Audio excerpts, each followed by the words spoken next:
America అధ్యక్షుడు Trump తీరే వేరు. ఆయన చర్యలు ఊహాతీతం. అసలు ఏ దేశాధ్యక్షుడికి రాని ఆలోచనలు ఆయనకి వస్తాయి. ఇప్పటికే చాలా సందర్భాల్లో అది రుజువైంది కూడా. ఇప్పుడు తాజాగా క్రిప్టో కరెన్సీని కూడా వీలైనంత కొనుగోలు చేస్తామంటున్నారు ఆయన. కొనుగోలు చేసిన క్రిప్టో కరెన్సీని స్టాక్ పెడతామని, అసలు అమెరికాని డిజిటల్ కరెన్సీకి రాజధానిగా మార్చుతామంటూ ప్రకటించేశారు. కానీ ఇదంతా దేనికోసం?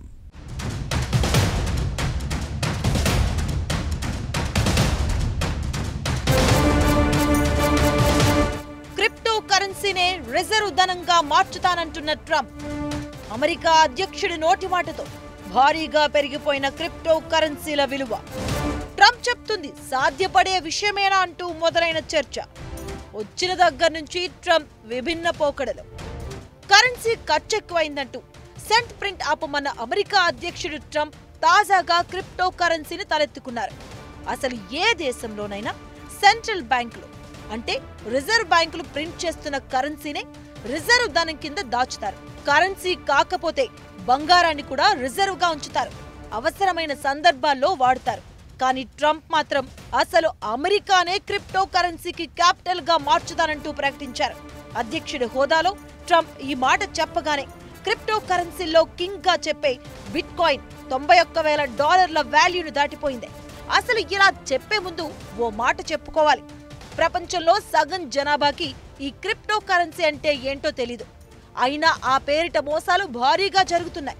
తెలియని ఓ మ్యాథమెటికల్ ఈక్వేషన్ ని సాల్వ్ చేస్తే కనపడుతుందనే బిట్ కాయిన్ దాదాపు $1,00,000 విలువకు చేరడమే ఓ వింతైతే దానిని ఇన్వెస్ట్మెంట్ టూల్ గా కొందరు వాడుతున్నారు కూడా. ప్రస్తుతానికి డబ్బుకి బదులుగా బిట్ కాయిన్లను, క్రిప్టో కరెన్సీలను వాడుతున్నది లేదు.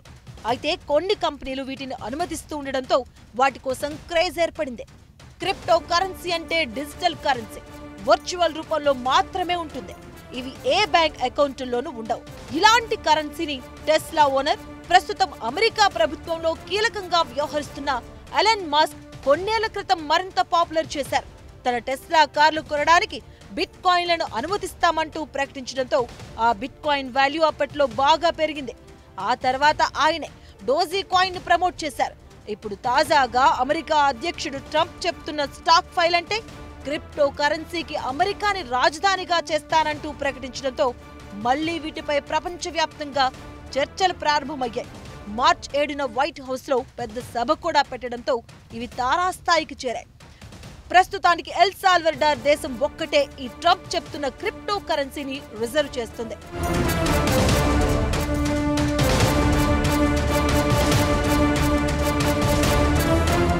మిగిలిన క్రిప్టో కాయిన్లను పక్కన పెడితే బిట్ కాయిన్ విషయంలో మాత్రం కేవలం 2 లక్షలు మాత్రమే సర్క్యులేట్ అవుతున్నట్లు తెలుస్తుంది. ఇలా 2 లక్షల వరకు వర్చువల్ గా సేకరించిన బిట్ కాయిన్లను అమెరికా ప్రభుత్వం తన దగ్గరే అంటుపెట్టుకుంది. బంగారం ఎలాగైతే ఫోర్ట్ నాక్సన్ లో దాచిందో ఈ వర్చువల్ మనీని కూడా డిజిటల్ స్టోర్ లో దాస్తుందని చెప్తున్నారు. అమెరికా గత 10 ఏళ్లలో 1,95,000 బిట్ కాయిన్లను $366 మిలియన్ విక్రయించిందని ఓ లెక్కుంది. వాటినే కనుక దాచి ఉంచితే వాటి విలువ $17 బిలియన్ చేరుతుందని కొందరి లెక్క. ఇలానే ఇతర క్రిప్టో కరెన్సీలను కూడా దాచి ఉంచి ఆ తర్వాత లాభం పొందాలి అనేది ట్రంప్ వ్యూహంగా చెప్తున్నారు.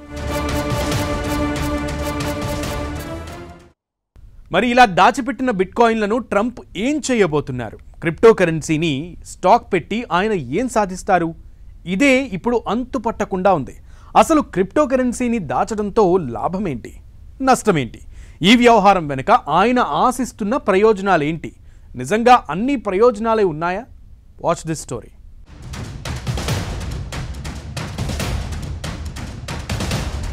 అమెరికా అధ్యక్షుడు ట్రంప్ ప్లాన్ ఏంటి? అసలు ఇలా వర్చువల్ కరెన్సీలను దాచిపెట్టి ఆయనేం సాధించదలిచాడు? ఈ ప్రశ్నలే ఇప్పుడు వస్తున్నాయి. బిట్ కాయిన్ సహా ఇతర క్రిప్టో కరెన్సీలను దాచిపెట్టడం ద్వారా ఆర్థిక స్థిరత్వాన్ని సాధించవచ్చని కొందరు చెప్తున్నారు. బంగారం, విదేశీ మారక ద్రవ్యం కాకుండా క్రిప్టో కరెన్సీ కూడా రిజర్వ్ చేయడంతో తప్పకుండా ఉపయోగం ఉంటుంది అనేది వారు చెప్పే మాట. డిజిటల్ కరెన్సీ విషయంలోనూ అమెరికా అగ్రస్థానంలో నిలవడానికి ఇది తోడ్పడుతుంది అంటున్నారు. స్వయంగా అమెరికా ప్రభుత్వమే క్రిప్టో కరెన్సీలను అంటిపెట్టుకోవడం ప్రారంభిస్తే అది ఆటోమేటిక్ గా ఇతర ఫైనాన్షియల్ సంస్థలకు కూడా పాకుతుంది. తద్వారా ఇంకా క్రిప్టో కరెన్సీ ఇండస్ట్రీ పెరుగుతుంది అనేది ఓ అంచనా. చాలా మంది ఇప్పటికీ బిట్ కాయిన్ సహా ఇతర క్రిప్టో కాయిన్ల వైపు రావాలి అని ఉన్నా ఎవరి ఆధీనంలో లేకుండా ఉండటం, అలానే లావాదేవీలకు వాడకపోవడంతో వాటికి దూరంగా ఉంటున్నారు. అయితే కొంతమంది మాత్రం ట్రంప్ చర్యలను తప్పుపడుతున్నారు. క్రిప్టో కరెన్సీని స్టాక్ పెట్టుకోవడం వికటిస్తుంది అంటున్నారు.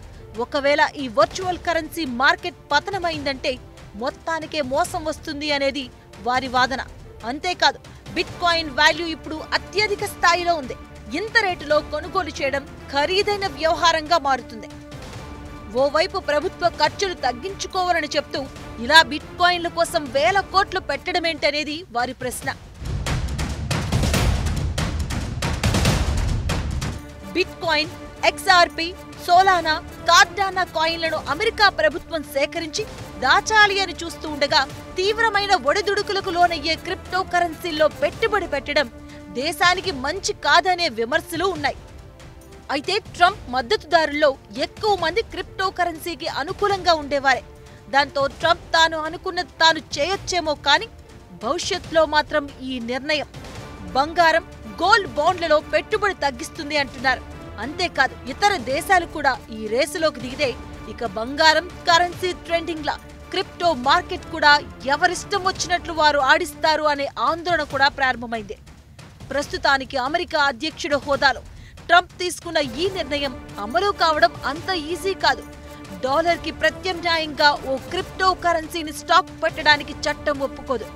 దానికోసం అమెరికా పార్లమెంట్ ఆమోదం తప్పనిసరి. ఈ నేపథ్యంలో రాబోయే రోజుల్లో క్రిప్టో కరెన్సీ మార్కెట్ల లావాదేవీలు ఊపందుకోనుండగా ట్రంప్ తీసుకున్న నిర్ణయం పర్యవసానాలు తేరడానికి కొంత సమయం పడుతుంది.